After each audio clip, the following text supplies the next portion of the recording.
This is a day in the life ng isang dialysis nurse dito sa National Kidney and Transplant Institute. Hi everyone, it's me, JM, and welcome sa panibagong session ng aking info vlog. For today's info vlog ay magda-dialyze tayo ng dalawang patient ko na naka-admit sa intensive care unit or ICU. Yung unang patient natin ay for regular HD na tatakbo ng 4 na oras, samantalang yung pangalawang patient naman natin ay second session ng kanyang combined hemodiafiltration at hemoperfusion. Tatakbo ito ng total of 6 hours while yung kanyang hemoperfusion ay 3 oras lamang. Sa part na to, tapos nang mag-test yung ating machine, kaya naman proceed na tayo sa pag-prime ng ating blood lines or extracorporeal lines.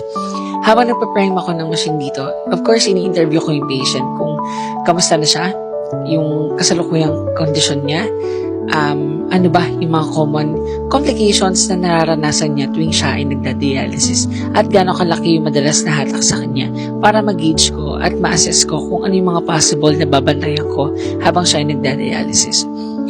Ang access ng patient natin ay AV fistula and ang order sa kanyang blood pump ay 300 ml. So, gagamitan natin siya ng gauge 15 para mas maganda yung maging flow ng ating dialysis at hindi masyadong mataas yung makuhang pressure sa ating machine. Hindi tayo masyadong nahirapan na tusukin ng access ni patient dahil maganda naman ito at walang any signs ng problema. Sa part naman na to ay set up na natin yung prescription na binigay ng ating doktor para sa ating pasyente. So, makikita nyo dyan yung pag-setup natin. So, tingnan nyo na yung video kung paano natin sinasetup. Yung machine pala natin ay 4008S Fresenius ito. And yung isa natin mamaya ay 5008S. Papakita ko rin sa inyo kung paano mabilisang mag-setup ng parameters. After mag-setup ng parameters, we do simultaneous connection o yung sabay na natin kinoconnect yung tube. And sa portion na ito, nakikita mo na nagsisimula ng lumabas yung blood sa patient.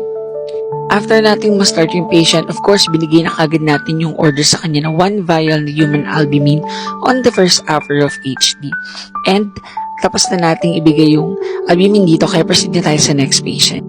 Yung second patient naman natin ay for combined hemoperfusion at hemodiafiltration using 5008S machine. Of course, galing pa rin sa Fresenius. And kung makikita nyo, dalawa yung cartridge na gamit natin, isang HA330 at isang HFADS.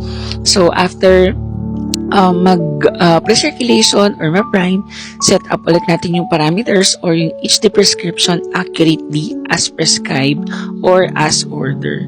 So, kung may kailangan baguhin or may kailangan i-adjust, make sure na na-inform yung ating mga doctors, especially the fellows, kapag may mga request yung mga patient natin, especially dun sa UF nila.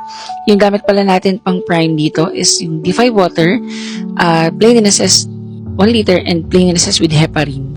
So once na ma-prime na natin yan ng ating 3 solutions, malinis na natin yung access ng patient, ready to go na tayo. Yan lang. Bye!